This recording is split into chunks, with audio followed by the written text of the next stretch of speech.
Bueno, vamos a empezar la sesión del día de hoy. Esta semana vamos a continuar con Historia Universal, ¿ya?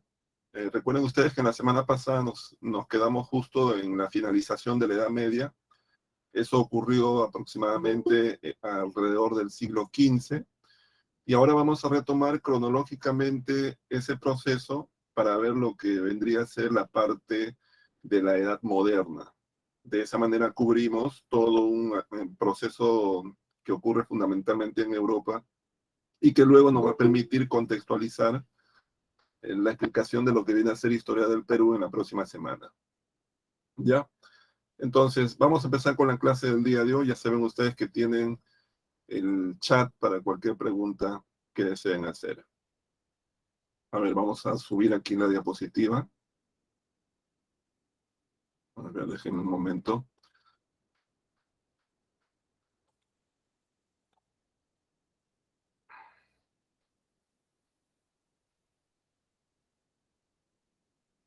Listo, a ver.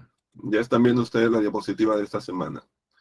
Como ustedes pueden ver, ahí está señalado el tema. El tema de esta semana es desde el humanismo hasta los estados modernos. Es decir, desde el momento en el cual se da esa transformación en el campo ideológico e intelectual que planteó la idea de que el mundo y la naturaleza se tienen que explicar a partir del hombre y sus capacidades, hasta el momento en el cual se forman las bases fundamentales de lo que viene a ser el Estado, que es una entidad que en los últimos siglos de alguna manera le ha dado forma al desarrollo de las sociedades, a través de la aplicación de la ley, a través del uso de la coerción y a través de otros procesos que vamos a ver en unos momentos. Empecemos entonces con el tema del humanismo. A ver, el humanismo es un proceso de carácter ideológico, es un proceso de carácter intelectual que se produce en Europa entre los siglos XIV y XVI. En ese sentido, como ustedes pueden ver seguramente ya, en realidad el humanismo es un movimiento que se inicia durante la fase final de la Edad Media y se prolonga hasta los primeros momentos de lo que viene a ser la Edad Moderna. El humanismo es un movimiento sobre todo impulsado por ciertos sectores de la sociedad europea que eran nuevos en ese momento en el panorama histórico de ese continente. El humanismo está asociado a la burguesía. La burguesía, como ustedes saben, es una clase social que surge a fines de la Edad Media, sobre todo a partir del desarrollo de las ciudades, del comercio, de las finanzas. Hay dos cosas que caracterizan a la burguesía. Por un lado, que su poder económico está asociado fundamentalmente a los negocios, al comercio, a las finanzas. Su poder económico en ese sentido está vinculado al dinero, lo cual es muy diferente de lo que había ocurrido con el caso de la sociedad feudal, de los grupos feudales, cuyo poder económico estuvo asociado a la posesión de la tierra. Y la segunda característica de lo que viene a ser la burguesía es que la burguesía tiene una visión del mundo, es decir, tiene una perspectiva de lo que ocurre en el mundo, que no necesariamente acepta a la religión como algo determinante. Esto no significa que los burgueses sean ateos o sean escépticos, sino significa simplemente que la burguesía tal vez es la primera clase social de la historia humana para la cual Dios es una posibilidad, pero no es definitivamente una certeza. De alguna manera, la burguesía duda acerca de que todo lo que existe en el mundo natural y en el mundo social sea obra de Dios. Entonces, vamos a volver otra vez al inicio, pero ya digamos ahora a partir de ciertas ideas que les he planteado. Cuando uno habla del humanismo, hay que tener en cuenta que es un movimiento intelectual e ideológico que se dio en Europa entre los siglos XIV y XVI y que estuvo fomentado, estuvo impulsado por los sectores de la sociedad europea conocido como la burguesía. En segundo lugar, hay que tomar en cuenta que si bien El humanismo se desarrolló en prácticamente todos los países de Europa. Uno puede encontrar representantes del humanismo, por ejemplo, en España. Antonio de Nebrija, que fue el autor de la primera gramática española, es un representante del humanismo. Hans Holbein, que en este caso es un pintor alemán, es representante del humanismo. Erasmo de Rotterdam, famoso escritor, autor del Elogio de la Locura, que es un holandés, es también un representante del humanismo. Es decir, nosotros podemos encontrar en prácticamente todos los países de Europa escritores, filósofos, pensadores, pintores, científicos, que son representantes del movimiento humanista. Pero a pesar de esto que acabo de señalar, sin embargo, el núcleo del humanismo fueron las ciudades italianas, es decir, ciudades como Florencia, Génova, Milán, Pisa, Roma, fueron algunos de los centros intelectuales y artísticos más importantes asociados al movimiento humanista.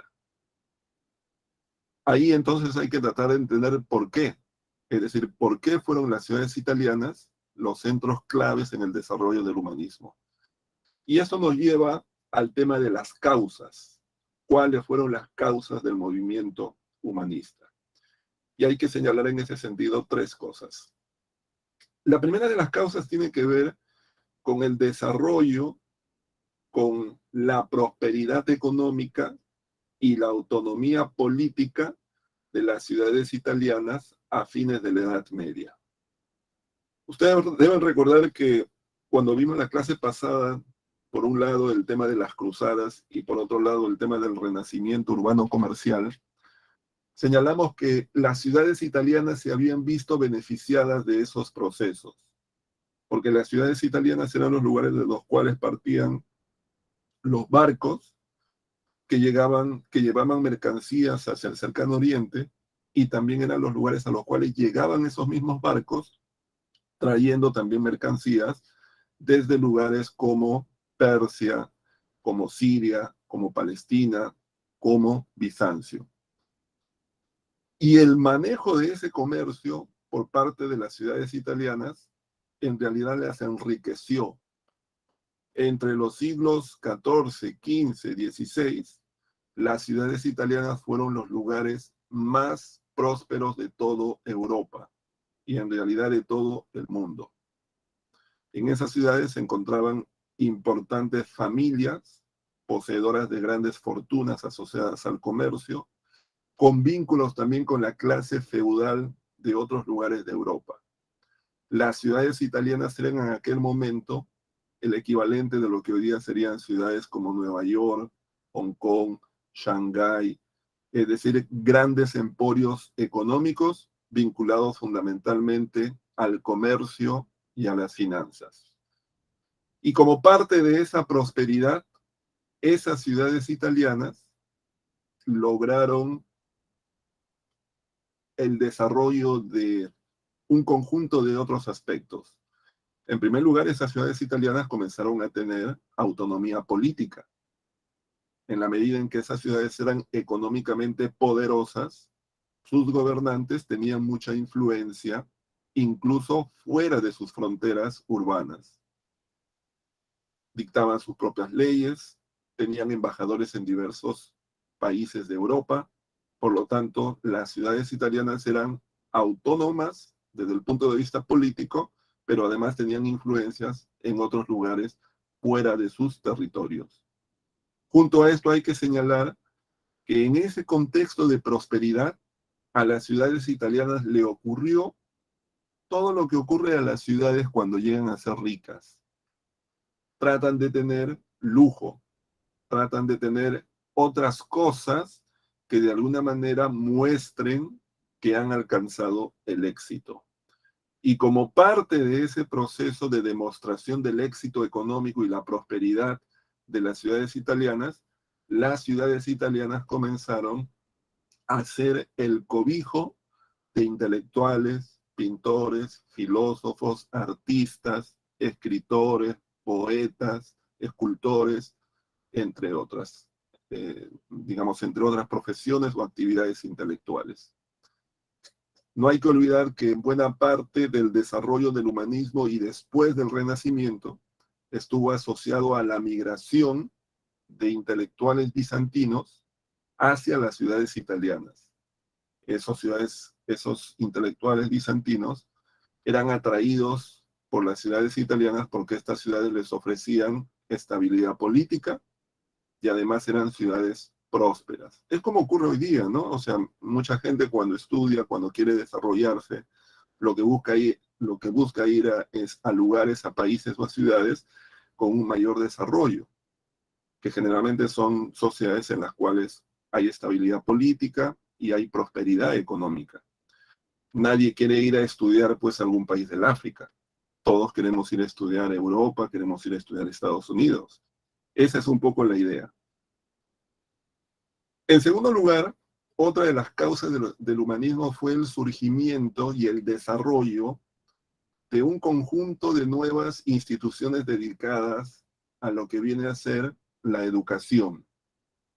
Recuerden ustedes que Europa, durante buena parte de su historia en la época medieval, estuvo asociada a las llamadas escuelas palatinas, escuelas conventuales, escuelas parroquiales, creadas durante la época del Imperio Carolingio. Sin embargo, ya el siglo XII, desde el siglo XII, en Europa comenzaron a surgir una serie de instituciones nuevas vinculadas al estudio de la teología, de la filosofía, de las artes, del derecho. Esas instituciones eran conocidas como las universidades. En el siglo XII se crearon, por ejemplo, tres grandes universidades. Bueno, vamos a hacer la lista muy larga. Tres grandes universidades en Europa. La Universidad de Bolonia, en Italia, la Universidad de París, en Francia, y la Universidad de Oxford, en Inglaterra. Esas tres universidades, junto con otras tres, o otras dos, tampoco vamos a hacer la lista larga, otras dos universidades fundadas en el siglo posterior, es decir, en el siglo XIII, como la Universidad de Cambridge, también en Inglaterra, y la Universidad de Salamanca, en España, serían tal vez las 5 más importantes universidades de toda esa época, e incluso lo son hasta el día de hoy. Esas universidades se convirtieron en centros vinculados al estudio de la teología, que es la relación entre el hombre y Dios, al estudio de la filosofía, que es el estudio de la estética, de la ética, de la verdad, de la ontología, etcétera, al estudio del derecho positivo, es decir, el derecho que rige las acciones entre los hombres, y del derecho canónico, que es el derecho asociado a los hombres y Dios. Las universidades entonces se convertirían en grandes centros proveedores de nuevo conocimiento, espacios para el desarrollo, el trabajo, el pensamiento de un conjunto de nuevos intelectuales. Pero también surgieron las academias. Ahora, ¿qué son las academias? No pensemos en las academias actuales, es decir, en centros de preparación preuniversitarios. Las academias en realidad en esta época vienen a ser asociaciones de sabios, es decir, vienen a ser algo así como clubs, como grupos selectos de sabios. En algunos casos, como por ejemplo en Inglaterra, se forman las primeras academias que reúnen sobre todo a astrónomos, a filósofos, los más destacados de ese país, para que de alguna manera puedan tomar decisiones en torno a algunos tipos de debates que se están dando en esos momentos en torno a la ciencia. En Francia también se forman las primeras academias, especialmente patrocinadas por el propio Estado francés. Entonces, las academias, a diferencia de las universidades, las academias vienen a ser centros o grupos pequeños en los cuales se reconoce a los más importantes sabios de cada país. Pero las primeras academias que surgieron fueron tanto en Inglaterra como en Francia. Pero Una de las más importantes causas que impulsó el humanismo y que después también tuvo un efecto sobre el Renacimiento fue la invención de la imprenta. La imprenta fue un invento de los europeos en el siglo XV. A ver, esto hay que explicarlo bonito, como se dice, para que se entienda bien. La imprenta originalmente fue un invento de los chinos. Se desconoce exactamente el momento en el cual los chinos inventaron la imprenta, pero se sabe que a inicios del siglo XV la imprenta llegó a Europa, es decir, la imprenta china llegó a Europa. La imprenta china, cuando llegó a Europa, era fundamentalmente una máquina que permitía imprimir sobre papel textos, es decir, cada una de las hojas que forman parte de un libro. Pero el invento chino tenía dos características, que es diferente a la imprenta que conocemos actualmente. La primera característica de la imprenta china era que la imprenta china era totalmente hecha de madera. Y en segundo lugar, la imprenta china tenía tipos, es decir, los moldes de cada letra fijos. En otras palabras, la imprenta china era, por ejemplo, si uno quería imprimir una primera página, digamos la primera página de un libro, la imprenta china era una plancha de madera donde se había tallado de forma inversa todas las letras y las palabras y los espacios de una primera página. Para poder hacer la segunda página o para poder imprimir la segunda página, se tenía que tallar otra plancha de madera con sus propias letras, espacios, puntos, todo lo que va, digamos, en la escritura. Es decir, si uno quería imprimir un libro, digamos, de 100 páginas, tenía que preparar previamente 100 moldes de madera para cada una de las páginas. Ese es el invento chino, pero ese invento tenía desventajas. La primera desventaja era que era, digamos, demandaba mucho tiempo preparar los moldes para cada uno de los textos que se querían imprimir. La otra desventaja de la imprenta china era que, en la medida en que era hecha de madera, es obvio que luego de varias impresiones, en las cuales la plancha se mojaba con la tinta, los moldes de las letras, de los puntos, de los espacios, se iban deformando, con lo cual la calidad de lo que se imprimía se iba perdiendo, ¿no?, en función de la cantidad de las impresiones. Aunque ustedes no lo crean, esto que acabo de explicar, que parece sencillo, sin embargo le demandó cerca de una década a Johannes Gutenberg cambiar. Johannes Gutenberg era un impresor alemán que todos conocemos como el inventor de la imprenta. Y efectivamente, él a partir del invento chino le hizo una serie de modificaciones, producto de lo cual surgió la imprenta tal como la conocemos en la actualidad. Es decir, una imprenta que se caracteriza porque las planchas son de metal y en segundo lugar porque los tipos, es decir, las letras, son móviles. Uno va cambiando la posición de las letras dependiendo de qué palabras, qué textos, qué párrafos uno quiera imprimir y puede utilizar una misma plancha para imprimir en realidad varias páginas de un libro. Entonces, la invención de la imprenta fue un invento de Johannes Gutenberg. Pero recuerden ustedes la historia que les acabo de contar. Ahora, y aquí viene lo más importante, ¿cuál fue el rol de la imprenta en el impulso del humanismo? Miren, para que se den ustedes cuenta, o de repente no se van a dar cuenta, porque en realidad ustedes ya viven, digamos, en una sociedad en la cual el Internet se ha convertido en algo casi natural, en algo, digamos, ustedes no conciben un mundo sin Internet. Pero los especialistas señalan que el impacto que tuvo la imprenta en Europa y en la historia mundial fue en realidad muchísimo más importante del impacto que ha tenido el Internet en las últimas décadas. Es decir, fue un poderoso vehículo que permitió la difusión de la información y el conocimiento a una escala antes inédita. Es decir, la imprenta permitió la impresión de los libros. Los libros hasta antes de la imprenta eran objetos extremadamente caros, que estaban fuera del alcance de prácticamente cualquier persona. La posesión de los libros solamente estaba asociado a los grandes señores o a órdenes religiosas. Por eso que los libros se encontraban en bibliotecas que estaban en las escuelas palatinas y en las escuelas conventuales. Pero la imprenta abarató el costo de la producción de los libros.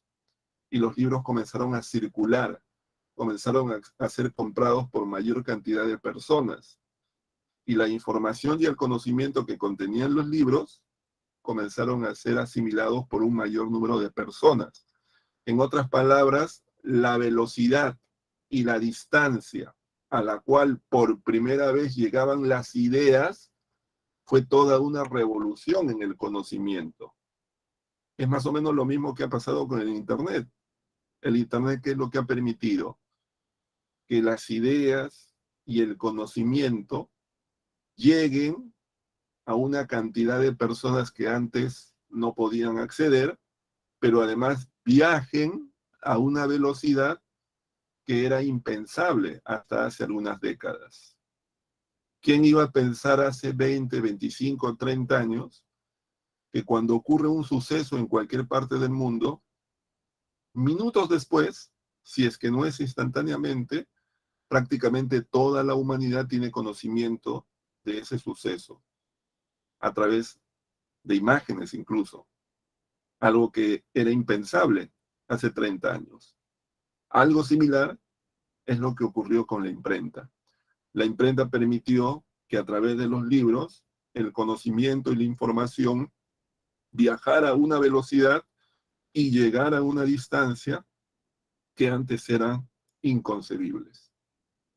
Ese es el impacto que tuvo la imprenta en el siglo, en este caso, en 14, 15 y 16. ¿Cuáles fueron las características del humanismo? En primer lugar, el humanismo es una concepción antropocéntrica de la vida. Esto hay que entenderlo bien, porque muchas veces se malinterpreta, ¿no? Porque cuando uno dice humanismo, antropocentrismo, uno puede pensar que los humanistas eran personas que estaban totalmente apartadas de la creencia acerca de la existencia de Dios. Pero eso no es correcto en realidad. Todos los humanistas eran hombres de fe. ¿Ya? Es decir, cualquier humanista era muchísimo más religioso que cualquiera de nosotros. Eran hombres que creían en Dios, eran hombres que generalmente practicaban el catolicismo, es decir, rezaban, iban a misa, hacían penitencia.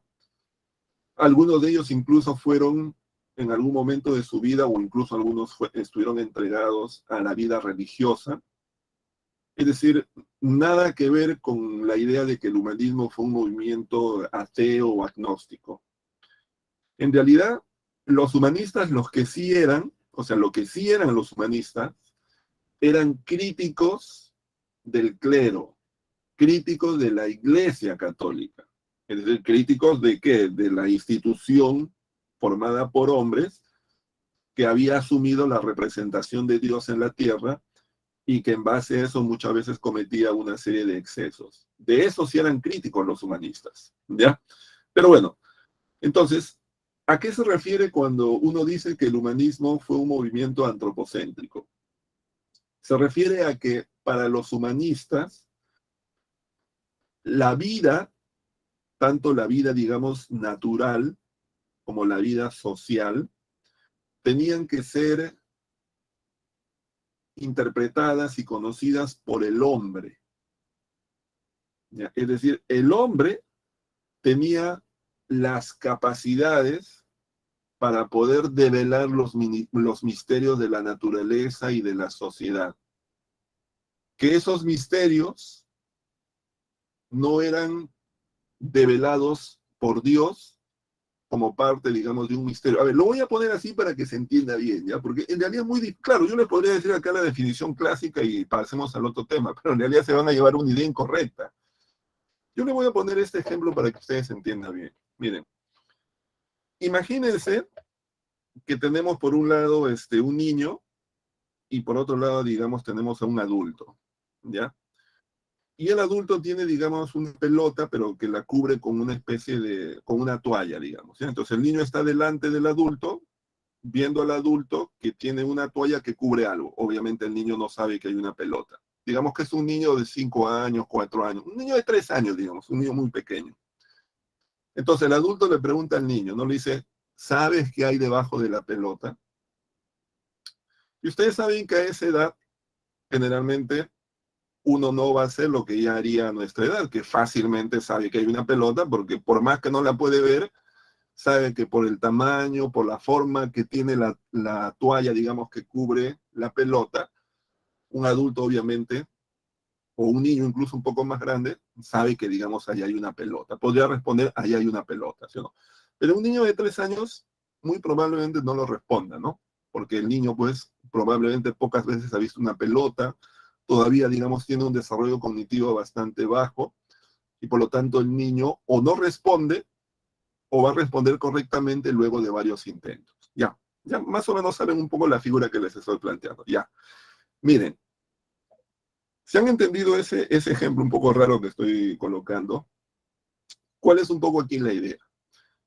Que el humanismo plantea de que Dios es más o menos como el adulto, ¿ya? Y que el hombre, es decir, el niño, a pesar que es alguien que está por debajo de Dios, sin embargo tiene toda la capacidad, la voluntad y la libertad para conocer el misterio de qué cosa está detrás de la toalla.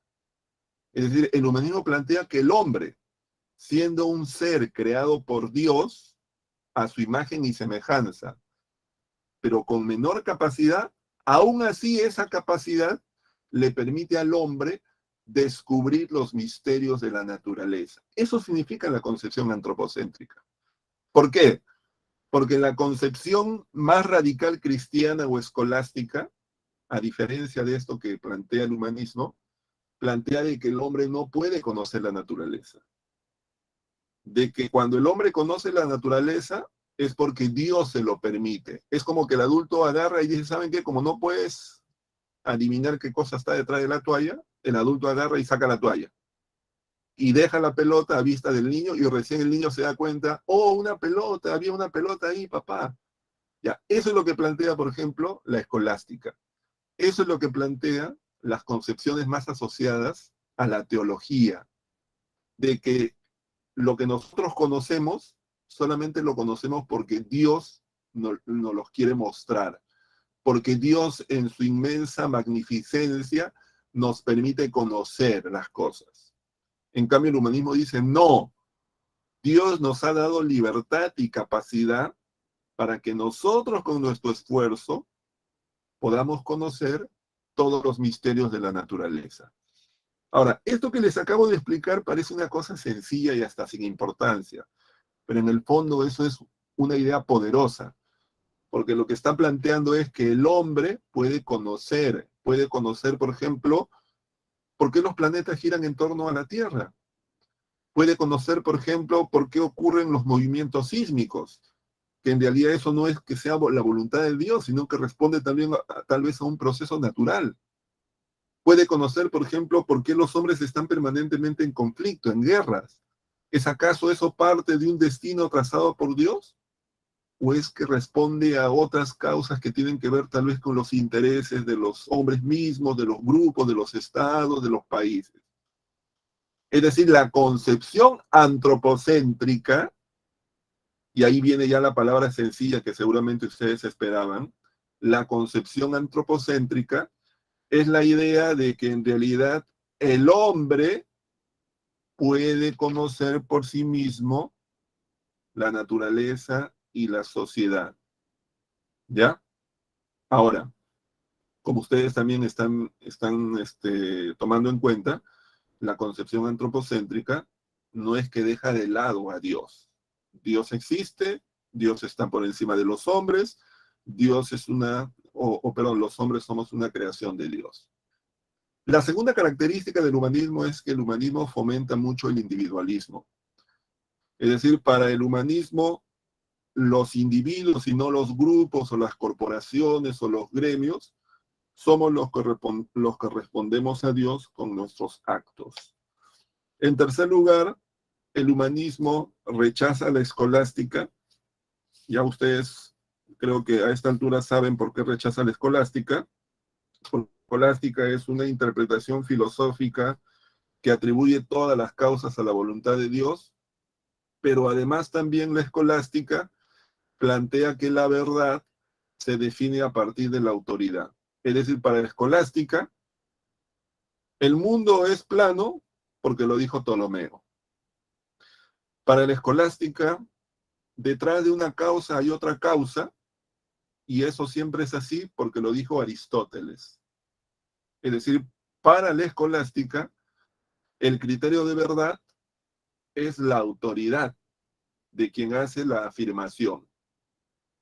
En cambio, para el humanismo, la verdad está asociada al contraste con la realidad. Es decir, la Tierra es plana. Bueno, ¿quién lo dijo? Ptolomeo. Pero hay una serie de observaciones de la realidad que contravienen esa afirmación. Por ejemplo, el hecho de que los barcos, cuando avanzan en el horizonte del océano, se van perdiendo. Tal vez eso es porque la Tierra es curva. Ah, esa observación me hace cuestionar la idea de que la Tierra es plana, a pesar de que lo haya dicho Ptolomeo. ¿Se dan cuenta? Es decir, para el humanismo, el criterio de verdad no es la autoridad. El criterio de verdad es la realidad. Por eso que también cuestiona la escolástica. Y en cuarto lugar, el humanismo valora la cultura greco-latina. Es decir, para el humanismo, los principales modelos, por ejemplo, de la estética, del pensamiento, del estilo de escritura, básicamente provienen del mundo griego y romano.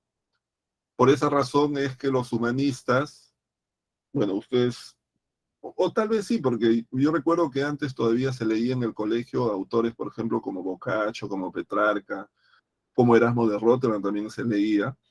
Ustedes notan o han notado, si han leído, que estos autores, por ejemplo, permanentemente citan autores de la antigüedad greco-latina, ¿no? Hablan, por ejemplo, acerca de Ovidio, de Virgilio, citan, por ejemplo, a Suetonio, Tito Livio. ¿Por qué? Porque ellos en realidad no solamente sienten una admiración por los escritores, por los filósofos, por los pensadores del mundo griego y latino, sino que incluso imitan sus estilos y permanentemente los tienen presentes. ¿Ya? Además, y ahí va lo importante, para los autores del humanismo y también después para los representantes del Renacimiento, las lenguas que mejor expresan o que mejor se adaptan para pensar el mundo, para pensar los misterios de Dios, son el griego y el latín. ¿Ya? El griego y el latín para los humanistas son las lenguas que mejor permiten pensar, crear. Estos señores escriben en latín, saben griego y latín, leen textos en griego y en latín, pero cuando escriben, escriben en latín, no escriben en griego, ¿ya? Eso sí, o sea, en general podemos decir que para estos autores las lenguas más importantes son el griego y el latín. A pesar que en realidad ellos hablaban otras lenguas, ¿sabes? Porque algunos, recuerden ustedes, eran italianos, otros eran holandeses, otros eran alemanes, otros eran españoles. Pero todos ellos a su vez hablaban latín y griego. Leían latín y griego, pero escribían solamente en latín. ¿Ya? El latín era como la lengua científica de la época, más o menos como el inglés hoy día. Hoy día, por ejemplo, si uno es digamos, historiador, arqueólogo, biólogo, matemático, y quiere participar de los grandes debates que hay a nivel mundial sobre estas ciencias, tiene que saber inglés, porque tiene que publicar en inglés, por lo tanto tiene que escribir en inglés. Algo así ocurría en esta época con relación al latín, ¿ya? ¿Quiénes fueron los más importantes representantes del humanismo? Tenemos ahí una lista pequeña. Tenemos, por ejemplo, a Francesco Petrarca, un autor de origen, en este caso, italiano, autor de una obra llamada, pues, El Cancionero. También es autor de una obra conocida como África. Es conocido como el padre del humanismo italiano. Tenemos también a Jan Boccaccio, ¿no? Un autor de la obra tan famosa conocida como el Decamerón, un conjunto de relatos escritos en la época de la peste. Tenemos a Erasmo de Rotterdam, autor de una obra llamada Elogio de la Locura, que es una furibunda crítica a la Iglesia Católica, ¿ya? Pero a través de un relato, digamos, ficcional, en el cual obviamente Erasmo de Rotterdam crea personajes que dentro de la historia, digamos, que cuenta el texto, comienzan a criticar algunas de las actitudes de la iglesia, pero directamente él no critica a la iglesia, justamente utiliza un artilugio literario para hacer esa crítica. Tenemos también a Tomás Moro, que fue canciller de Enrique VIII, autor de una obra llamada Utopía, muy importante porque plantea la idea de una sociedad pues idílica, donde la desigualdad, la injusticia, de alguna manera ha desaparecido. Por eso es que la palabra utopía ha pasado a la historia con el significado de ser un mundo ideal, ¿no? Que contrasta con el mundo que conocemos en cada momento, ¿no? Por ejemplo, si hoy día nosotros decimos que tal vez en el siglo XXV los hombres ya no hacemos la guerra, ya la pobreza ha desaparecido, ya ninguna sociedad conoce la corrupción, eso es una utopía, porque es una especie de mundo que no existe, pero que contrasta totalmente con el mundo actual en que vivimos, que se caracteriza justamente porque hay corrupción, hay pobreza, hay injusticia, hay guerras. Bueno, vamos ahora al Renacimiento. El Renacimiento, ¿no? Bueno, el Renacimiento es un movimiento también de carácter ideológico, intelectual, que se dio también en toda Europa, se dio también en Italia fundamentalmente, y que básicamente fue una renovación en el campo cultural y en el campo sobre todo de las artes plásticas, ¿ya? A ver, vamos a hacer aquí la precisión más importante tal vez de esta parte de la clase, porque en este punto ustedes de repente ya tienen una confusión y dicen, profesor, pero entonces, ¿cuál es la diferencia entre el humanismo y el renacimiento?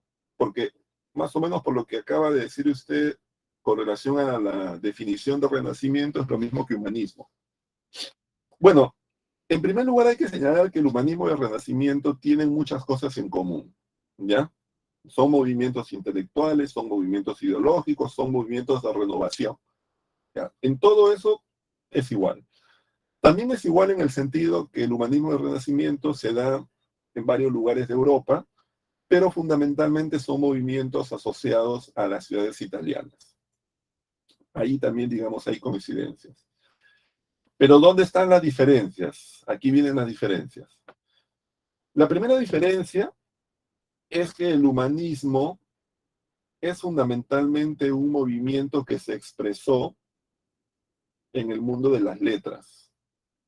Es decir, los humanistas fueron fundamentalmente escritores, traductores, poetas. Vean ustedes los más importantes representantes. Francesco Petrarca, escritor, traductor. Jan Boccaccio, escritor. Erasmo de Rotterdam, filósofo. Tomás Moro, escritor. En cambio, los renacentistas fueron pintores, escultores, fueron hasta médicos. Jean Servet, por ejemplo, fue un médico. Entonces, el Renacimiento es un movimiento mucho más amplio que se expresó no solamente en el campo de las letras, sino también en el campo de la ciencia, pero sobre todo de las artes plásticas. En otras palabras, los renacentistas fueron principalmente pintores y escultores, mientras que los humanistas fueron fundamentalmente escritores. La segunda diferencia es que el humanismo estuvo asociado sobre todo a las lenguas clásicas, al griego y al latín. En cambio, el Renacimiento estuvo asociado a las lenguas vernáculas, es decir, las lenguas nacionales. Los renacentistas fundamentalmente fueron o escribieron en alemán, en italiano, en francés, en español, en flamenco, que era la lengua de los holandeses.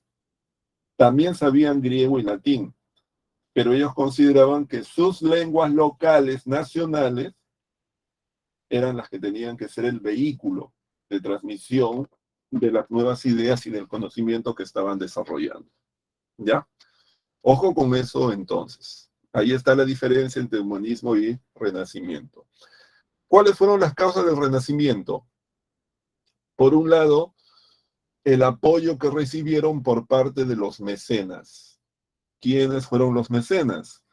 Los mecenas fueron personajes, fueron personas de mucho dinero y de mucho poder económico, generalmente residentes en ciudades italianas, que se encargaron de apoyar y fomentar el trabajo de los pintores, escultores y artistas en general del movimiento renacentista.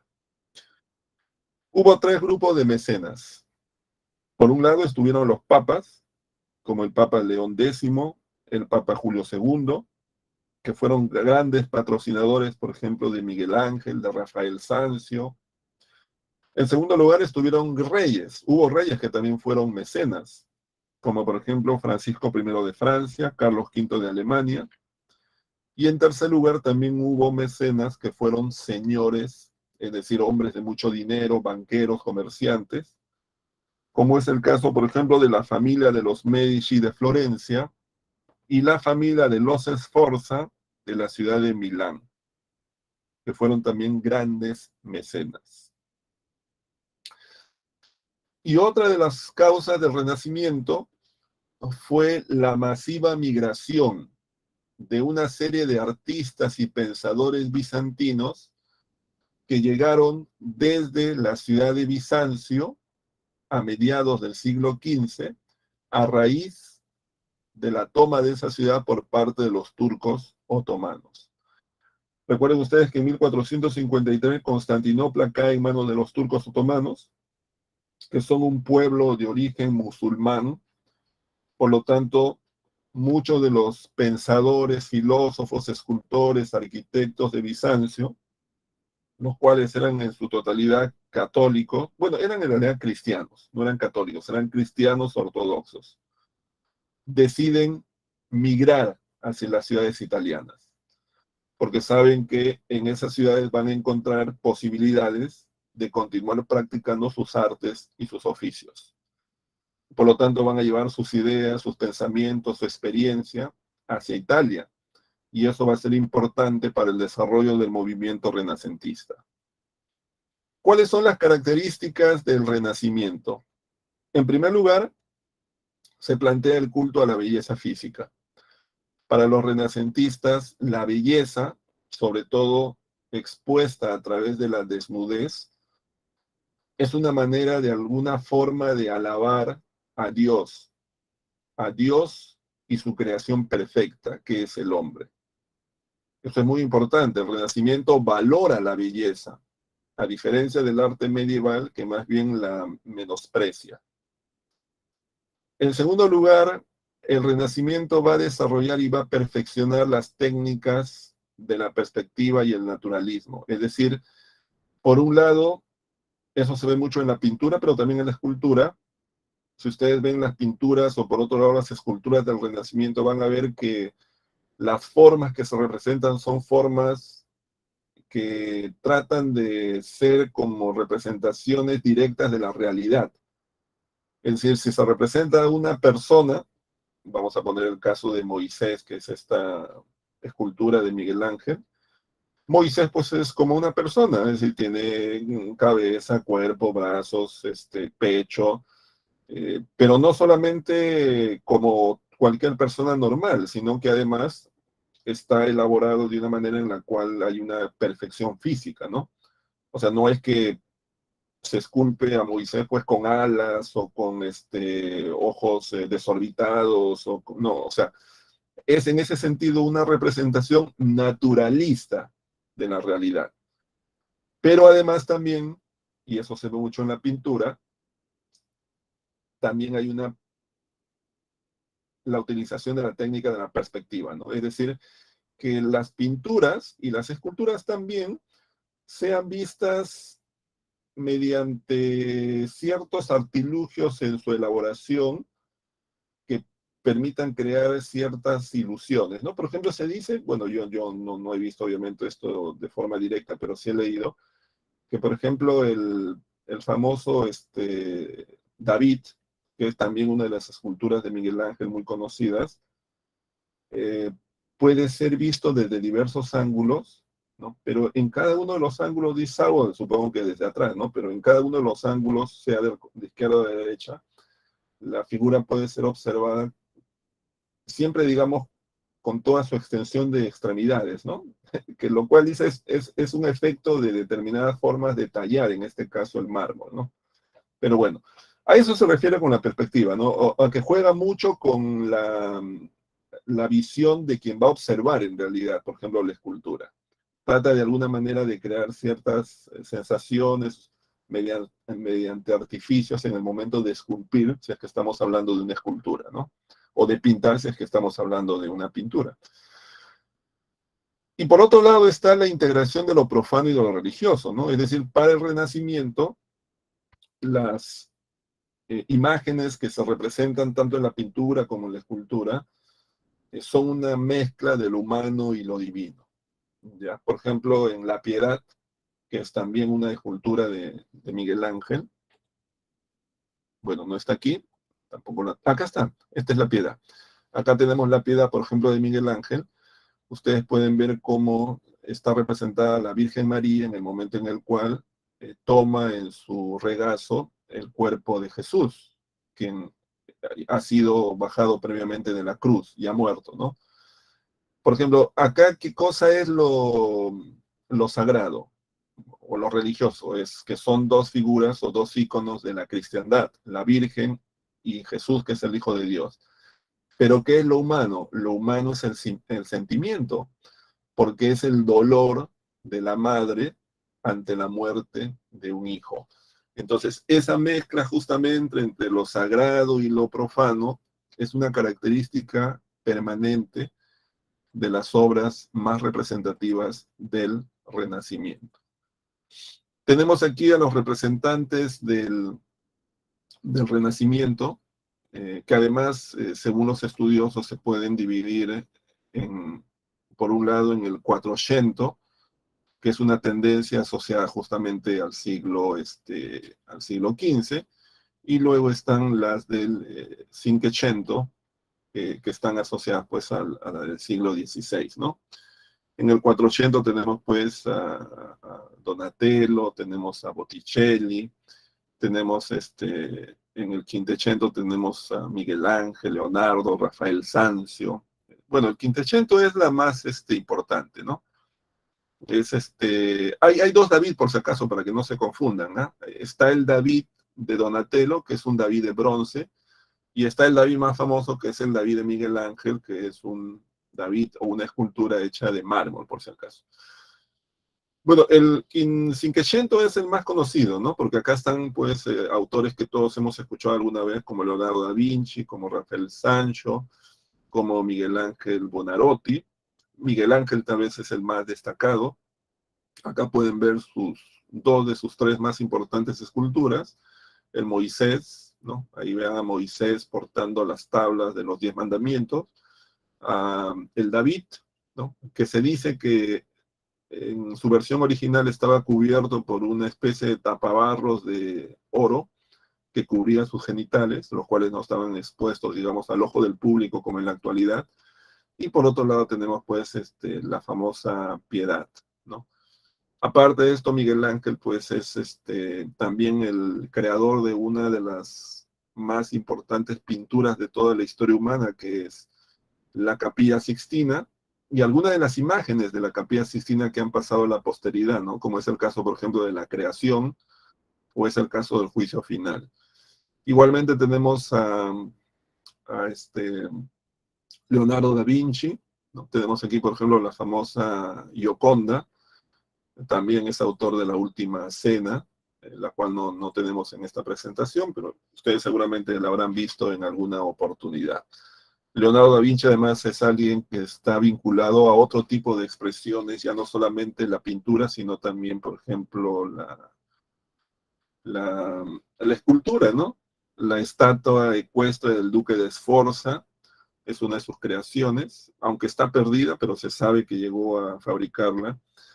Y además Leonardo está asociado pues a una gran cantidad de inventos, pero a nivel de prototipos, ¿no? O sea, los inventos de Leonardo fueron básicamente dibujos y luego prototipos a escala, ¿no? En ese sentido, su nombre está asociado a inventos como el paracaídas, el submarino, el torpedo, el tanque, el automóvil, el avión. Bueno, yo no sé, porque también, digamos, esto es muy extenso, pero me parece que también hay una exageración, ¿no? Prácticamente cualquier cosa que se ha descubierto después o que seguramente se va a descubrir, se cree encontrar que Leonardo de alguna u otra manera ya lo había inventado. Pero lo cierto es que lo que Leonardo hace es básicamente dibujar y en algunos casos elaborar esos inventos a escala, es decir, en versiones pequeñas. Pero como ustedes saben, entre hacer eso y después hacer objeto real, ahí es donde viene el problema. Porque muchas veces lo que se ha dibujado, lo que se ha hecho a escala, cuando luego se quiere fabricar en el tamaño correspondiente, muchas veces no funciona, ¿no? Entonces ahí también hay que tomar con un poco de cuidado esta idea acerca de Leonardo da Vinci como un gran inventor, ¿no? Pero bueno, vamos a otro tema. El tema ahora es el de la Reforma Protestante. La Reforma Protestante es el nombre que se da a todo un proceso de crítica y cuestionamiento de la Iglesia Católica Cristiana por parte de ciertos sectores y que generó una renovación de la cristiandad europea y que además generó también una división, una ruptura o un cisma, que es el nombre que se utiliza por parte de los propios religiosos, de la propia Iglesia Católica. A ver, lo voy a poner en pocas palabras. La Reforma Protestante es básicamente la ruptura de la unidad de la Iglesia Católica en Europa. ¿Qué ocurrió durante el siglo XVI? ¿Ya? Esa es la idea. Ahora bien, ¿cuáles fueron las causas de la Reforma Protestante?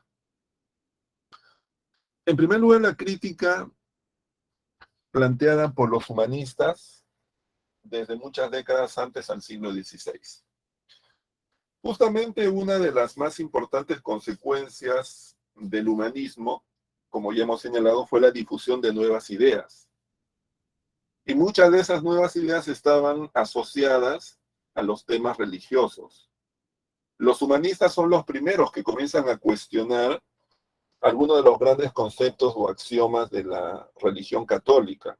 No critican directamente a la Iglesia Católica, no critican directamente los principios del catolicismo, lo hacen indirectamente. Cuando, por ejemplo, comienzan a criticar a Ptolomeo y su concepción, en este caso, geocéntrica del universo, no están criticando ni a la Iglesia ni a Dios, están criticando a un pensador de la antigüedad clásica, que es Ptolomeo, quien había afirmado que la Tierra era plana y que los planetas, el Sol y la Luna giraban en torno a la Tierra.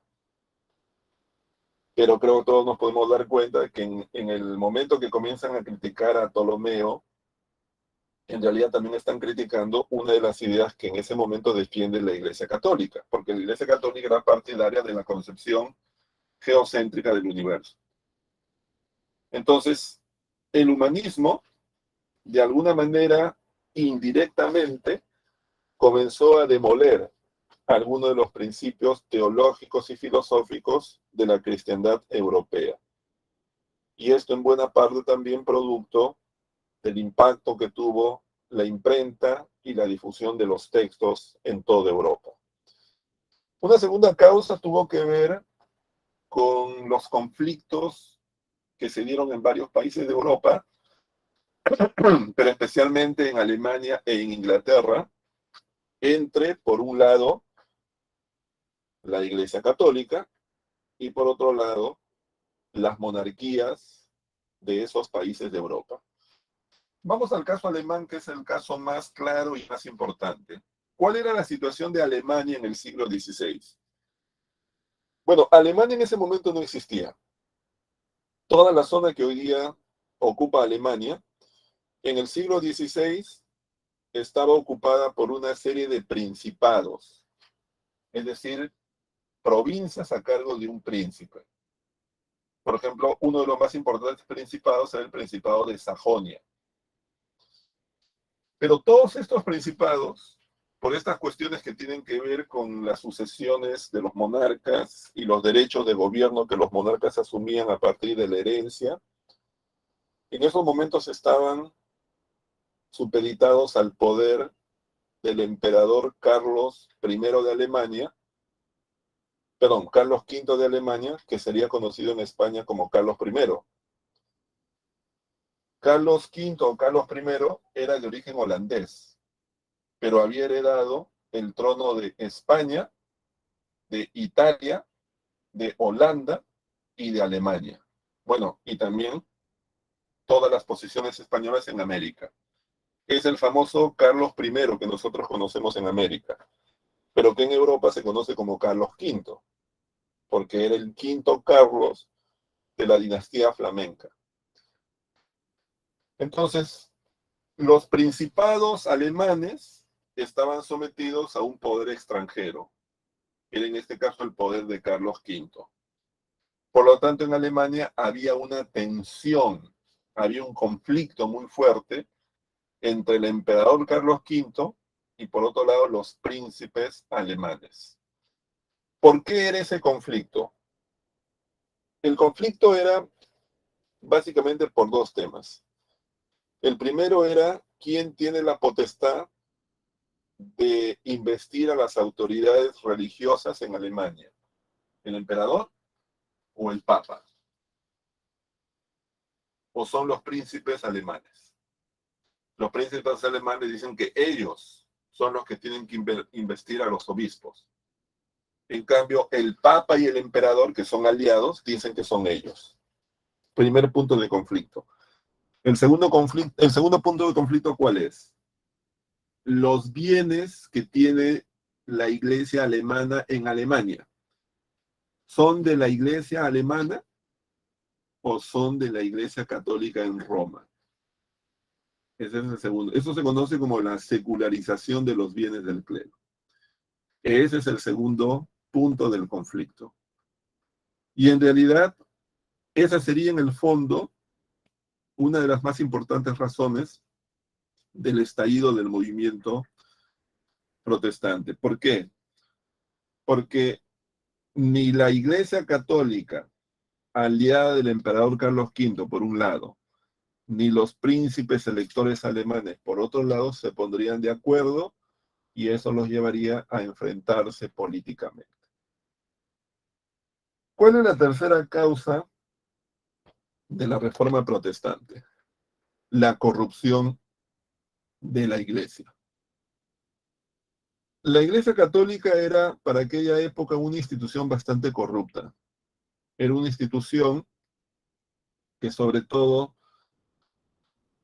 estaba embarcada en una serie de actividades que no eran estrictamente religiosas. En aquella época, por ejemplo, las órdenes religiosas o los párrocos en cualquier pueblo de Europa tenían el control de algunas actividades económicas claves. Por ejemplo, las órdenes religiosas en casi todos los países europeos manejaban todo lo que era la producción de licores, especialmente de vino. La Iglesia Católica se encargaba en muchos lugares también del cobro de determinados impuestos. Todo eso muchas veces lo hacía en nombre de las autoridades políticas, pero también con la posibilidad de quedarse con una parte de esos ingresos. Pero la corrupción de la Iglesia Católica sobre todo se veía en esta especie de contraste entre lo que por un lado pregonaba y por otro lado lo que hacía. Porque por un lado la Iglesia Católica pregonaba pues los votos de castidad, de pureza, de respeto, o sea, todo lo que la religión católica plantea a partir del ejemplo de la vida de Cristo o de los mandamientos de Dios, ¿no? O sea, no mentir, pensar en el prójimo, y todas esas cosas. Pero sin embargo, los hombres que formaban la Iglesia Católica, es decir, el Papa, los cardenales, los obispos, los propios curas, se comportaban de una manera totalmente diferente, ¿no? Por ejemplo, la Iglesia Católica, por un lado, planteaba la castidad y la necesidad de tener una vida al margen de lo licencioso, ya porque todo eso era concebido como un pecado. Pero sin embargo, los propios curas muchas veces tenían relaciones sexuales y muchas veces tenían hijos. En los pueblos de toda Europa, los curas tenían hijos no reconocidos, hijos naturales, como se les llamaba. El propio Papa en Roma se sabía que tenía mujeres, tenía amantes, tenía hijos, a pesar que la propia Iglesia Católica defendía la idea acerca de la castidad y de la pureza. Más aún, pues, en la figura del propio patriarca de la Iglesia, el Papa. Entonces, este contraste entre lo que por un lado la Iglesia planteaba y pregonaba, y por otro lado su actitud y sus actos reales, es lo que también podríamos asociar al tema de la corrupción de la Iglesia. Y también estaba el tema de que la Iglesia para ese momento se había convertido en una institución con un gran patrimonio. La Iglesia tenía una gran cantidad de tierras en Europa. Recuerden ustedes todas estas donaciones de tierras que Carlomagno entregó a la Iglesia Católica en el siglo IX. La Iglesia Católica en ese sentido tenía pues tierras, sobre todo en Alemania, en Inglaterra, en Francia, tierras que eran trabajadas por personas que arrendaban esas tierras para tareas agrícolas y tareas de ganadería y tenían que pagar impuestos, rentas, que la iglesia cobraba sin ningún miramiento, a pesar que tal vez podían enfrentar las personas que trabajaban algunos problemas. Pero a la iglesia no le importaba mucho esto. Ahora bien, todo este proceso de desarrollo de la llamada Reforma Protestante, sin embargo, tuvo algunos antecedentes. Uno de esos fue el de Wycliffe, John Wycliffe. John Wycliffe fue un teólogo inglés que trabajaba en la Universidad de Oxford y que llegó a establecer una traducción de la Biblia que fue cuestionada por sus contemporáneos, fue acusado incluso de herejía, tuvo que retractarse. Luego tenemos el caso de John Hughes, ¿no? O Juan Hughes, como también se puede decir ya castellanizada la palabra, o al revés, ¿no? En su versión original. Era checo, era de la zona de Bohemia. Él también era un teólogo que trabajaba en la Universidad de Praga, que no solamente va a cuestionar, en este caso, algunos de los preceptos del catolicismo, sino que esas ideas van a ser tomadas por un grupo de campesinos que se van a levantar contra las autoridades políticas de la zona. Por eso va a ser acusado de herejía y va a ser en este caso condenado. Ahora, el detonante de la reforma fue un hecho muy puntual, la venta de las indulgencias. ¿Qué cosa eran las indulgencias? Las indulgencias eran unos documentos que eran firmados por el Papa en nombre de Dios, mediante los cuales el Papa eximía de las penas que tenían que padecer aquellos que habían cometido algunos pecados. A ver, me explico para que se entienda bien esto, ¿no? En aquella época, cuando una persona cometía un pecado, no solamente estaba, digamos, el aspecto de que uno era concebido como un pecador, sino que además tenía que sufrir algún castigo, ¿ya? Entonces, lo que la iglesia había creado de alguna manera era la figura del que se podía eximir de pagar la pena, pero manteniendo el pecado, ¿no? Es decir, por ejemplo, si yo, digamos, yo he sido infiel, vamos a poner, alguien ha sido infiel, mediante, si yo he sido infiel, por un lado soy pecador, porque efectivamente he transgredido uno de los principios, digamos, del catolicismo, ¿no? Ya. He pecado porque he sido infiel. Pero además, el haber cometido ese pecado me lleva a que yo sea susceptible de una pena, ¿ya? Esa pena de repente es la condena en el infierno. O tal vez es previo a la condena en el infierno, como se dice en el purgatorio, uno va al purgatorio en el cual sufre tormento, ¿no? Es decir, de repente pasa un tiempo en el cual su cuerpo es sometido a la tortura, ¿no? Vas a sufrir, por ejemplo, dolor porque te van a permanentemente quemar, digamos, algo así, ¿no? O sea, te van a quemar todos los días, varias veces. Algo. Son creencias que había en esa época. Entonces, la indulgencia es un documento que uno puede comprar ante la Iglesia Católica, mediante la cual el Papa no te perdona del pecado, porque eso en realidad corresponde solamente a Dios. Te perdona de la pena, total o de una parte de ella. Generalmente era la pena que uno padecía en el purgatorio, ¿no? O sea, si yo he sido pecador, ese es un pecado. O, perdón, si yo he sido infiel, ese es un pecado. Ya, eso no me va a perdonar la iglesia. Pero como he sido infiel, voy a recibir una pena. ¿Cuál es esa pena? Que yo pase en el purgatorio y todos los días en el purgatorio, por ejemplo, me azoten, vamos a poner así, diariamente me den 20 latigazos. Además se repite, ¿no? O sea, al día siguiente otra vez 20, entonces voy a pasar años de años sufriendo ese tormento. Entonces lo que la gente hacía, porque tenía pues temor de que eso le pasara, es compraba la indulgencia y según la indulgencia ya no iba a sufrir ese tormento en el purgatorio. ¿No? O sea, seguía siendo un pecado y esperaba en algún momento redimirse o que Dios le perdonara de haber sido pecador, pero al menos con indulgencia ya no iba a sufrir la pena, que es el castigo, sobre todo físico. ¿Ya? Esa es la indulgencia. Ahora, la indulgencia era poderosa, ¿eh? Porque, claro, nosotros ahora nos reímos un poco de esto, ¿no? Porque uno puede decir, bueno, ¿quién ingenuo era esta gente, ¿no? ¿Cómo compraba esto? ¿Cómo pensaba que realmente a uno lo iban a flagelar mediante látigos en el purgatorio? Bueno, hay que verlo todo eso también en su contexto, ¿no? Lo que sí es cierto es que los seres humanos generalmente sí somos, hasta el día de hoy, siempre buscamos redimirnos, ¿no? Es lo que se llama, pues,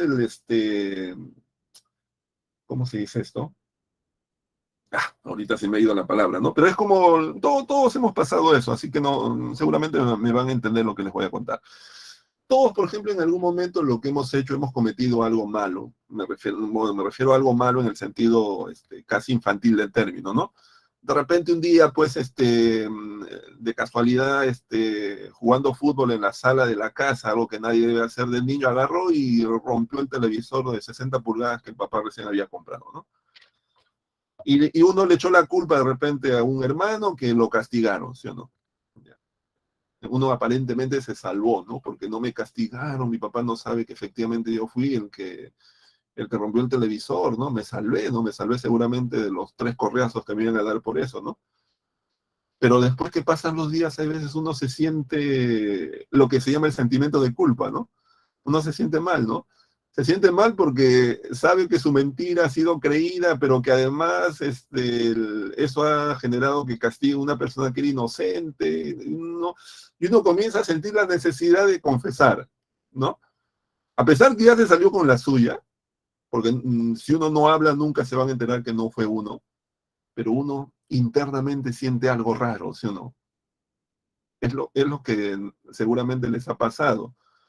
Y es lo que pasa muchas veces en la vida. Que los seres humanos, normales, vamos a decirlos así, porque debe haber casos en los cuales no ocurre esto, las patologías, pero los casos de los seres humanos normales, hay un sentimiento que popularmente se conoce como el sentimiento de culpa, ¿no? Que prácticamente nos obliga a que confesemos algo malo que hemos hecho, porque efectivamente una vez que confesamos después que lo hemos hecho, incluso de repente nos van a castigar, pero nos sentimos aliviados, ¿no? Es una cosa psicológica, digamos. Eso que les acabo de contar es algo parecido que les pasaba a esta gente en la Edad Media, ¿no? Claro, creían efectivamente en Dios, creían en el cielo, creían en el purgatorio, etcétera.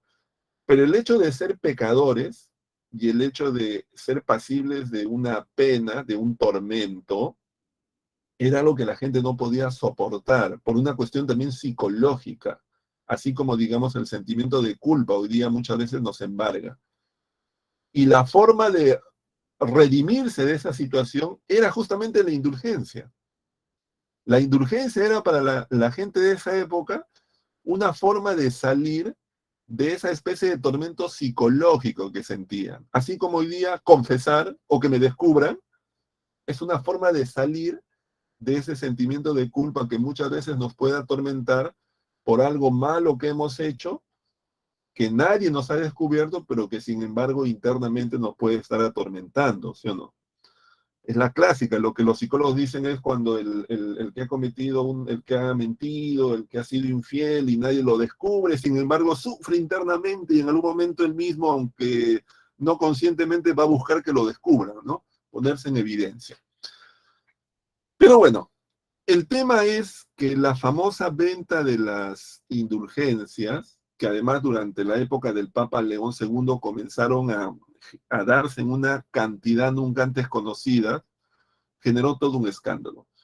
La Iglesia Católica en esos momentos tenía un gran problema, y era que la Iglesia Católica estaba embarcada en la construcción de los edificios del Vaticano. Es la época en la cual se está construyendo, por ejemplo, la Iglesia de San Pedro. Es la época en la cual se está contratando a Miguel Ángel para que esculpa, por ejemplo, la Piedad, para que esculpa, por ejemplo, el Moisés, para que pinte la Capilla Sixtina. Y todo eso cuesta, todo eso, digamos, es mucho dinero. Entonces, lo que ocurre es que la Iglesia Católica está necesitada de nuevos ingresos. Y en ese sentido, la Iglesia Católica se ve obligada a buscar nuevas formas de financiamiento. Y una de esas formas de financiamiento es justamente la venta de las indulgencias de forma masiva. Eso es lo que va a generar, obviamente, todo el proceso de descontento que nosotros, o que daría pie a lo que se conoce, pues, como la reforma. ¿Ya? Bueno, a ver. Ahora, lo que vamos a ver aquí es entonces un poco el proceso de la reforma. ¿Ya? ¿Cómo es la reforma? A ver, la reforma protestante va a empezar en Alemania. Alemania, digamos, es el punto clave. ¿Por qué? Porque era en Alemania donde justamente se daba la mayor tensión entre justamente digamos, poder de la Iglesia Católica en alianza con el emperador Carlos V versus, por otro lado, el poder de los príncipes electores alemanes. En 1507, Martín Lutero viajó a Roma, siendo muy joven. Quedó totalmente desilusionado de lo que vio en Roma. vio que el Papa pues vivía en el lujo, en el boato, en el pecado, contrariamente a todo lo que a él le habían enseñado. Todo esto sumado a la venta de las indulgencias generó que el año 1517 Lutero publicara en Wittenberg las famosas 95 tesis contra las indulgencias, en las cuales él criticaba la venta de las indulgencias, pero además también criticaba otro tipo de cuestiones que con el tiempo serían los fundamentos de la llamada reforma luterana o protestante. Por ejemplo, en ese documento Martín Lutero planteaba que la única fuente de salvación era la fe, es decir, contrariamente a lo que decía la Iglesia Católica, uno no se salvaba porque se le administraban sacramentos, menos aún porque compraba las indulgencias. Uno se salvaba básicamente porque tenía fe. En segundo lugar, se planteaba que la Biblia era la única fuente de fe, es decir, cada persona tenía que leer la Biblia y entender la palabra de Dios, a diferencia de la Iglesia Católica que planteaba que la fuente de fe era la Iglesia, el Papa. En tercer lugar, para los protestantes no se admitían jerarquías eclesiásticas, es decir, para la Iglesia, en este caso planteada por Lutero, lo que sería después la Iglesia protestante, estaban por un lado la población que tenía fe y luego estaban los pastores, que eran personas que orientaban a los grupos de creyentes en la palabra de Dios. Pero eso era todo. Mientras que la Iglesia Católica planteaba que estaban, en este caso, las personas creyentes, luego estaban los curas, luego estaban los vicarios, luego estaban los obispos, luego estaban los cardenales, luego estaba el Papa. Es decir, había toda una jerarquía. Eso es lo que cuestionaba las ideas luteranas. Y por otro lado, Lutero también critica el culto a las imágenes, el culto a los santos, a la Virgen, a la administración de tantos sacramentos. Llegó un momento en el cual la Iglesia Católica tenía 14 sacramentos. Planteaba que solamente el bautismo y la comunión debían mantenerse como los únicos sacramentos. Y por otro lado, planteaba o era alguien que cuestionaba el celibato de los sacerdotes. Él planteaba la idea de que aquellos que tenían que dirigir a los católicos, a los cristianos, debían ser personas que pasaran por la experiencia de tener, en este caso, familia, hijos, enfrentar problemas asociados a la crianza de una familia, de los hijos, y que por lo tanto el celibato era algo que iba en contra realmente de lo que era un buen cristiano. Por eso que planteaba más bien la idea de las familias formadas por los pastores, que era el nombre que él le daba a aquellos que guiaban a la población en general. Bueno, como más o menos ustedes suponen, la Iglesia Católica no tomó de buen agrado todas estas ideas contenidas en las 95 tesis. El año 1520 el Papa León X va a condenar a Lutero. Lutero pues va a quemar el documento en el cual el Papa lo condena, así que Lutero va a ser excomulgado. El año 1521 el emperador Carlos V va a convocar a la Dieta de Worms, un intento por tratar de llegar a un acuerdo entre los seguidores de Lutero y los seguidores del Papa. Sin embargo, Lutero no se va a retractar tampoco en la Dieta de Worms. En 1525 se convoca una nueva dieta, que es la dieta de Spira. Hay un nuevo intento de llegar a un nuevo acuerdo que también fracasa. A partir de ese momento, Lutero y sus seguidores van a ser conocidos como protestantes. Y en 1530 hay una nueva dieta, que es la dieta de Habsburgo, donde hay un gran debate entre los teólogos protestantes y los teólogos católicos, pero que tampoco trae como consecuencia un acuerdo, con lo cual en realidad se da una ruptura total entre católicos y protestantes y se inicia lo que se conoce como las guerras de religión entre 1530 y 1555. Por un lado están los protestantes, asociados en una confederación que toma el nombre de una ciudad alemana que es la Liga Esmalcalda, y por otro lado, la Liga de los Católicos, que es la Liga de Nuremberg. La guerra va a terminar en 1555 con la firma de la Paz de Habsburgo, que establece la libertad de culto en Alemania. Pero esas guerras fueron guerras sangrientas que devastaron ese país a lo largo, como ustedes pueden ver, de casi un cuarto de siglo. Ahora, la idea de la crítica de la reforma se extendió a otros lugares de Europa. Y uno de los primeros lugares en los cuales estas ideas protestantes calaron de una manera muy fuerte fue en Suiza, en una ciudad específicamente que fue la ciudad de Ginebra. Y luego también se extendió a la parte norte de Francia. Toda esta corriente sería conocida como el calvinismo porque el personaje más importante en este proceso fue Jean Calvino.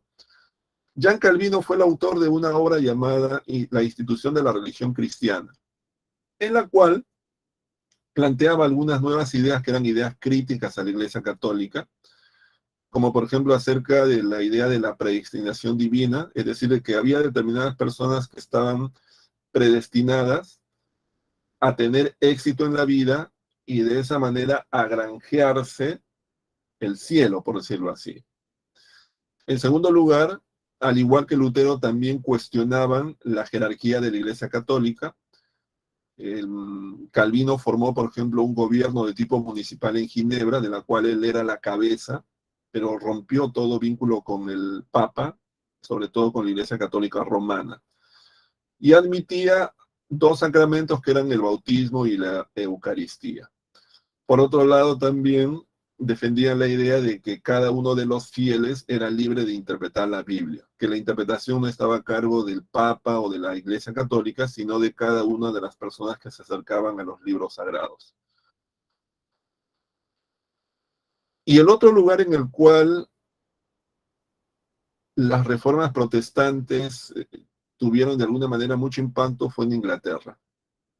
Y la razón de esto tiene que ver con que Inglaterra era tal vez el país donde las tensiones entre el poder civil representado por el rey Enrique VIII y por otro lado el poder religioso representado en algunos miembros de la nobleza inglesa que eran partidarios del Papa era muy fuerte. Es decir, había una tensión entre rey por un lado, nobleza católica por otro lado. Sin embargo, el tema que iba a desatar la reforma fue un tema de carácter más personal, que fue la negativa de la Iglesia Católica de concederle el permiso para que Enrique VIII se divorciara de su esposa Catalina de Aragón, lo cual iba a permitir casarse con Ana Bolena.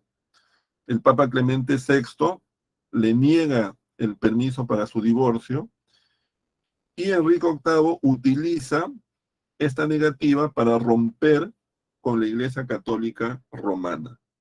Pero en realidad todo esto era casi como un pretexto, porque ya desde tiempo antes, Enrique VIII deseaba romper todo vínculo con la Iglesia Católica. ¿Para qué? Por un lado, para expulsar a toda la Iglesia Católica de Inglaterra, y en segundo lugar, para tomar el control de todas las propiedades que la Iglesia Católica tenía en ese país, especialmente las tierras. Inmediatamente, lo que va a hacer Enrique VIII es promulgar un documento conocido como el Acta de Supremacía, mediante el cual él, el rey, en este caso Enrique VIII, se convierte oficialmente en el jefe de la Iglesia Católica en ese país, que ya no va a ser conocida como Iglesia Católica, sino va a ser conocida como la Iglesia Anglicana. Eso se conoce con el nombre de el Acta de Supremacía de 1534, que le da el poder a los reyes de Inglaterra de ser los jefes de la iglesia en ese país, como en la actualidad, ¿no? En la actualidad el jefe de la iglesia anglicana es en este caso la reina, ¿ya? No es el papa.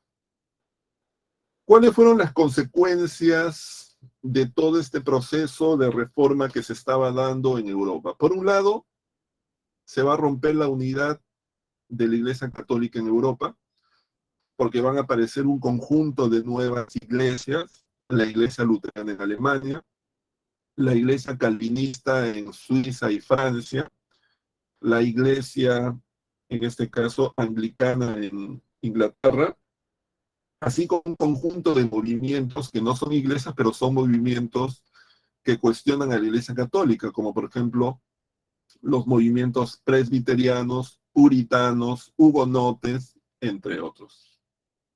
En segundo lugar, es una época de mucha intolerancia religiosa en Europa. Es una época en la cual estallan conflictos entre católicos y protestantes en Francia, en Inglaterra y en Alemania. Son guerras de religión, son guerras sangrientas, son guerras que van a llevar a miles de europeos a buscar otro lugar en el cual rehacer su vida y sobre todo practicar su fe. Es lo que va a llevar a miles de ingleses a lo que hoy día conocemos como América del Norte, porque justamente a mediados del siglo XVII y en la segunda parte del siglo XVI, es cuando miles de ingleses se dirigen a las costas atlánticas de América del Norte y van a fundar las primeras colonias de lo que con el tiempo van a ser las 13 colonias inglesas en América del Norte. Pero también todo este tema de la aparición de los movimientos protestantes va a generar en Europa una respuesta de la propia Iglesia Católica, conocido como el movimiento de la Contrarreforma, que es justamente lo que vamos a ver ahora. La Contrarreforma Católica es el nombre que se le da a un movimiento desde el interior de la propia Iglesia Católica que tiene por objetivo detener el avance de los movimientos protestantes y por otro lado renovar y modernizar a la propia Iglesia Católica en un momento de crisis. Esto va a ser un movimiento que se da en la segunda mitad del siglo XVI y que va a tener en el Papa Paulo III, quien va a convocar al llamado Concilio de Trento como uno de sus más importantes impulsores. ¿Ya? Entonces, Contrarreforma es sinónimo de respuesta de la Iglesia Católica ante el avance de las iglesias protestantes. En ese sentido, la Iglesia Católica, para poder enfrentar a los movimientos protestantes, en primer lugar, va a buscar una especie de acuerdo entre los más importantes líderes católicos, es decir, fundamentalmente entre los obispos y los cardenales y el Papa. Para eso, el Papa Pablo III va a convocar en 1545 a una reunión en una pequeña localidad a pocos kilómetros de Roma, conocida como Trento.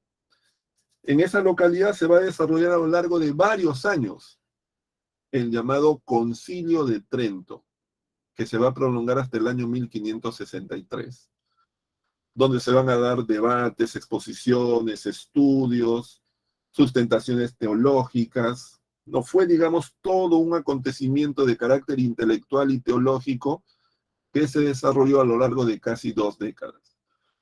Producto de lo cual se establecieron 3 grandes acuerdos. El primero de ellos fue la creación del Index, que era una lista de todos aquellos libros que estaban prohibidos por contener herejías. Recuerden ustedes que las herejías son actos o afirmaciones que contravienen los principios de la Iglesia Católica.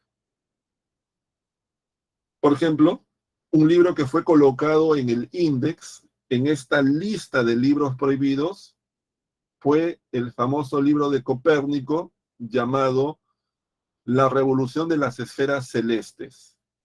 En aquel libro se afirmaba que la Tierra giraba en torno al Sol, algo que contravenía las enseñanzas de la Iglesia Católica basadas en las ideas tolemaicas de que la Tierra era el centro del universo y por lo tanto el Sol, la Luna y las estrellas giraban en torno a ella.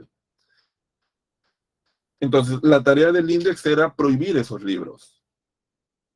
Un segundo acuerdo fue reafirmar la existencia de 7 sacramentos, reafirmar el valor y legitimidad que tenía el culto a las imágenes, reafirmar que la Virgen y los santos también eran objetos de reverencia, reafirmar que el Papa era el jefe de la Iglesia Católica y que además el Papa era infalible, reafirmar que la Biblia en latín, conocida como la Vulgata, era la única versión de la Biblia que tenía que usarse. Es decir, ese tipo de acuerdos también se dio en el Concilio de Trento. Y finalmente, lo que el Concilio de Trento estableció fue rehabilitar, es decir, volver a hacer funcionar una institución creada durante la Edad Media, llamada el Santo Oficio, o simplemente conocido como el Tribunal de la Santa Inquisición. Es decir, la Iglesia Católica ahora tenía una institución dedicada a la persecución de todos aquellos acusados de herejía. Una persona que era acusada de herejía, en un primer momento era requerida para que se retractara.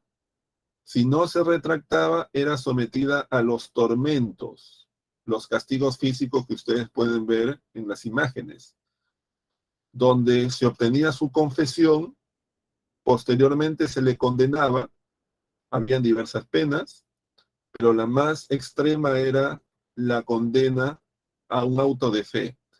Un auto de fe era un acto público en el cual una persona era quemada viva, como una forma de redimirse de los pecados a los cuales lo habían conducido la herejía.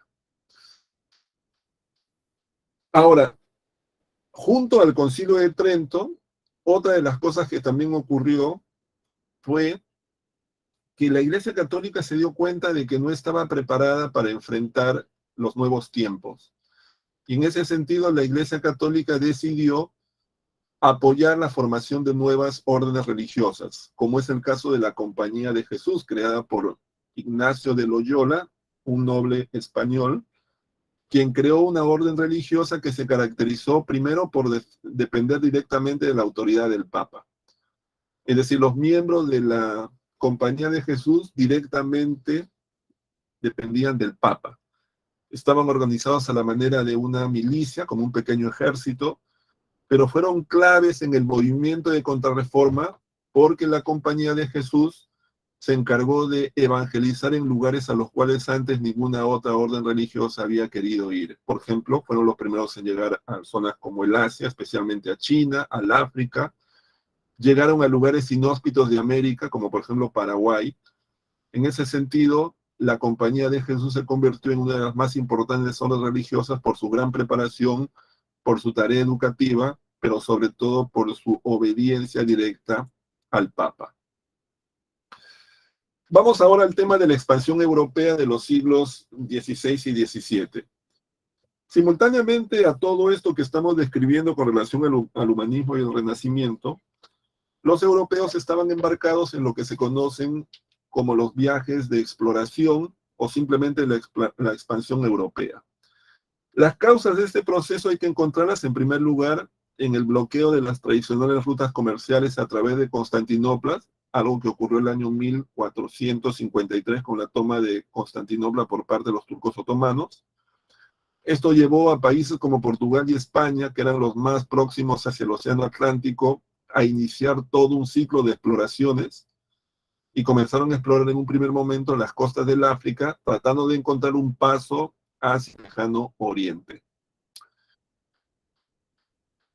Esto además fue gracias a que en aquel momento Europa pudo entrar en contacto y pudo adaptar una serie de inventos y conocimientos que le permitieron los viajes de exploración. Es la época en la cual, por ejemplo, los europeos comienzan a usar el astrolabio, la bastilla, el sextante, la brújula y sobre todo un nuevo tipo de embarcación conocida como la carabela, que es una embarcación que utiliza la fuerza de los vientos a través de las velas y los mástines lo cual les permite desplazarse a velocidades nunca antes conocidas y muchas veces muy alejadas de las zonas de las costas. Los primeros que exploraron todo esto y lo hicieron con mucho éxito fueron los portugueses, especialmente a partir de las grandes acciones realizadas por Enrique el Navegante, uno de los herederos de la corona portuguesa, que desarrolló la llamada Escuela de Sagres, una institución en la cual no solamente se acumuló un gran conocimiento náutico a partir de una gran biblioteca de mapas, sino también un lugar de encuentro de muchos navegantes que intercambiaban información. Gracias a estos conocimientos acumulados por los portugueses, es que los portugueses fueron en un primer momento los que tuvieron más éxitos en los viajes de exploración. Los portugueses desde 1419 lograron, por ejemplo, explorar las Islas Madeira, las Islas Azores, Cabo Blanco, Cabo Verde, el Golfo de Guinea, el Cabo Bojador, hasta que el año 1488 Bartolomé Díaz llegó al extremo del África en el llamado Cabo de las Tormentas, o lo que hoy día sería pues simplemente Sudáfrica.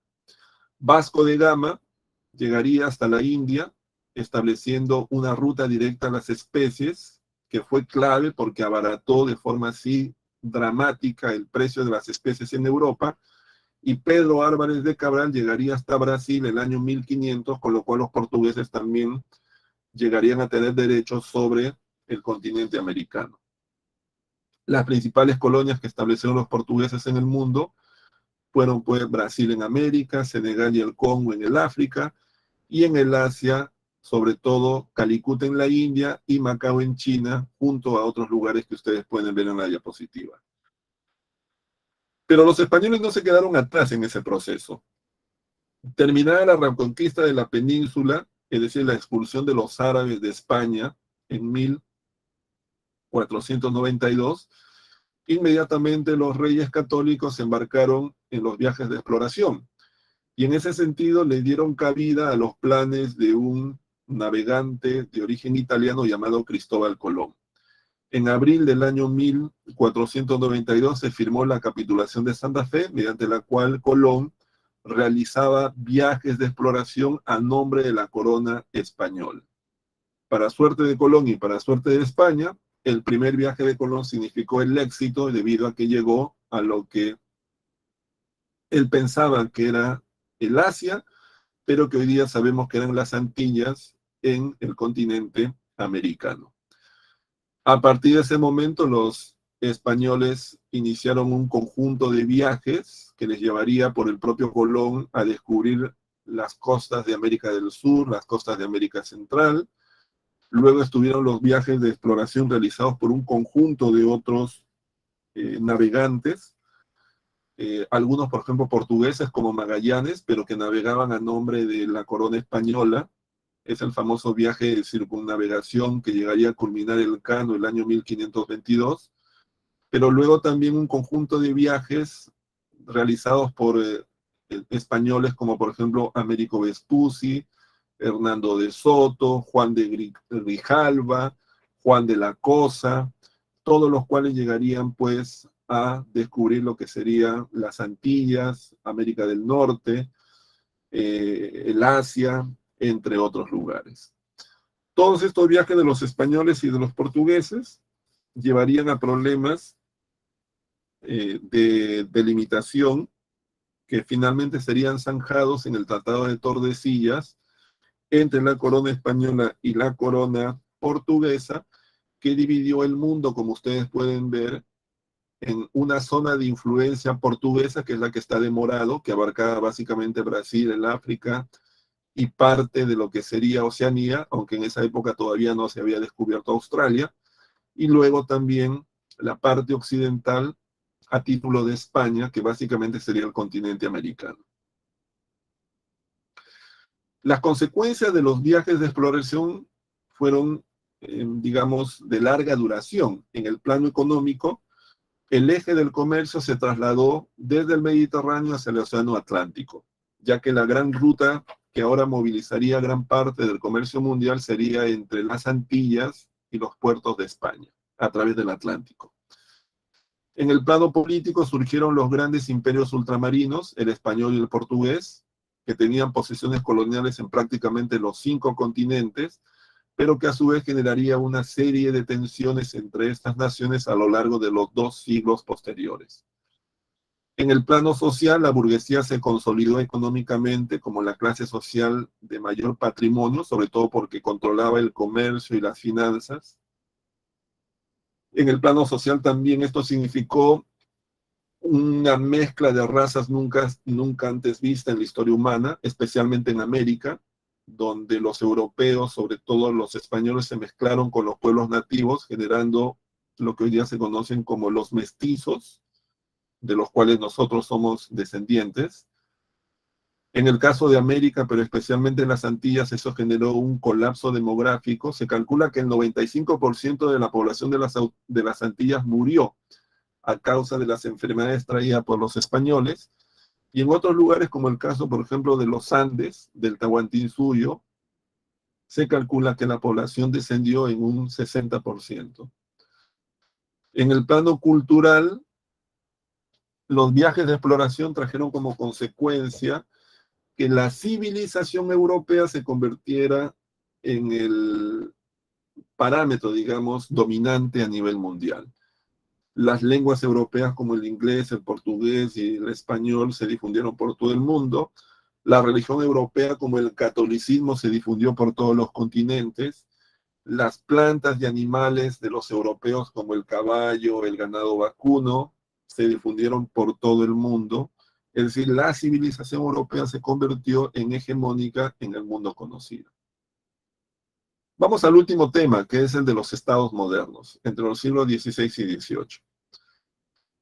El Estado moderno es el nombre que se le da al Estado que concentra todo el poder económico, político y militar en manos de una institución que hoy día se conoce como el Estado-Nación, que se consolidó en el siglo XIX, pero que a su vez es resultado de un proceso que ocurrió en los siglos anteriores, a través de lo que se conoce como el absolutismo, que es la concentración del poder en manos de una sola persona. Este proceso se dio debido a que entre fines de la Edad Media e inicios de la época moderna, la nobleza feudal prácticamente desapareció. Es decir, la nobleza feudal dejó de ser una clase social y económica importante y se convirtió solamente en una clase que tenía títulos, pero ya no poder real. Y por otro lado, el poder de los reyes, especialmente a raíz de la reforma protestante y de los viajes de exploración, comenzaron a aumentar su poder económico, sobre todo. ¿Cuáles son las características? Por un lado, la nobleza se somete al poder de los reyes. Por otro lado, el poder se centraliza en una sola persona y en una ciudad. Comienzan a aparecer las capitales, comienzan a aparecer los reyes que tienen dominio sobre todo el territorio, como los reyes católicos en España. Ese poder se legitima a través de la idea de que es un poder que viene por gracia de Dios. Eso se conoce como providencialismo, es decir, los reyes gobiernan porque Dios ha querido que algunas monarquías, algunos linajes gobiernen, los Habsburgo, por ejemplo, los Borbones, por ejemplo, los Capeto, por ejemplo. Comienza a aparecer la burocracia, que es un conjunto de personas dedicadas a administrar los territorios que forman parte de un Estado. Los ejércitos ya no son ejércitos controlados por los señores locales. Los ejércitos comienzan a ser ejércitos bajo el poder de un rey. Los ejércitos dependen de la voluntad de un rey. Y finalmente el regalismo, que es la doctrina mediante la cual el rey tiene poder sobre los asuntos incluso eclesiásticos. Algunos pensadores racionalizaron estas ideas, como por ejemplo Jean Bossuet, que planteaba que el rey posee un derecho otorgado por Dios, o Thomas Hobbes, que plantea que un monarca fuerte es necesario porque es la única manera de mantener orden, porque la naturaleza de los seres humanos es al conflicto, al desorden, a la inestabilidad, y solamente un monarca de mano dura puede mantener un poder centralizado. Los ejemplos de monarquías de este tipo son la monarquía española, especialmente en la época de Carlos I, Felipe II, los que consolidaron gran parte de las posesiones coloniales de España, o que lograron, mediante una serie de batallas, mantener las posesiones españolas en Europa, como el caso de Felipe II en la batalla de Lepanto. O la monarquía francesa, quien durante la época de Luis XIV, el rey Sol, centralizó el poder de una manera nunca antes conocida y sentó las bases en realidad de la Francia unificada. Todo esto bajo un conjunto de obras de grandes dimensiones como la construcción del Palacio de Versalles o el desarrollo de una política de carácter mercantilista que le permitió a Francia acumular una gran cantidad, sobre todo de metales preciosos en el siglo XVII. Señores, a ver, vamos a la práctica, ¿ya? Para hacerlo juntos, a ver, vamos a la práctica. Con eso acaba la clase, vamos a la práctica. A ver, les voy a proyectar aquí la separata. Déjenme un ratito para colocar las preguntas, a ver. A ver, a ver, vamos.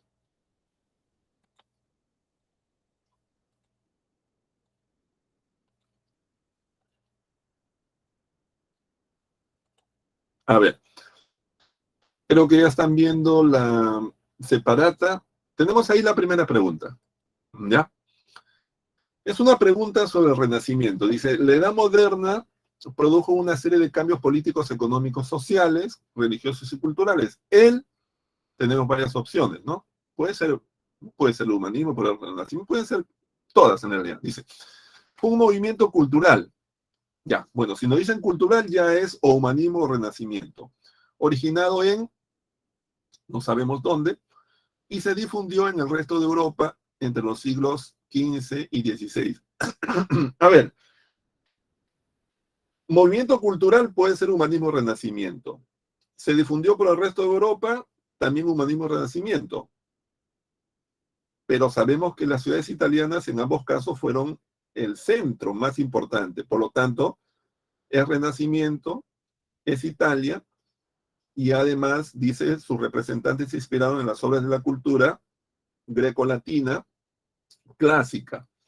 Pero como ahí nos están señalando que es 15 y 16, eso se refiere al Renacimiento definitivamente. Entonces, Renacimiento, Italia clásica, la respuesta es la letra B. La segunda pregunta es una pregunta sobre la Reforma. ¿Verdadero o falso? Dice, ¿no? A ver, después de una larga guerra, a ver, vamos a poner, creo que no sé, ahí, ya. Después de una larga guerra interna, el emperador Carlos V estableció que cada príncipe elector mantenía su soberanía política y religiosa. Sí, esa fue la paz de Habsburgo de 1555. Eso es correcto. Para Calvino, aquellos individuos que poseían una fe intensa, eran austeros, tenían éxito en los negocios, estaban predestinados a la salvación. La teoría de la predestinación, correcto, eso también es correcto. 3. Con el acta de supremacía nació la Iglesia Anglicana y sus seguidores fueron conocidos como puritanos en Inglaterra y Escocia. ¿Verdadero o falso? Falso. El acta de supremacía le dio a el rey de Inglaterra el derecho de ser el jefe de la iglesia. Es otra cosa. Falso. Y la cuarta también es falsa, con lo cual la respuesta correcta es la letra B de bebé. Pregunta número 3. Es una pregunta sobre el Concilio de Trento.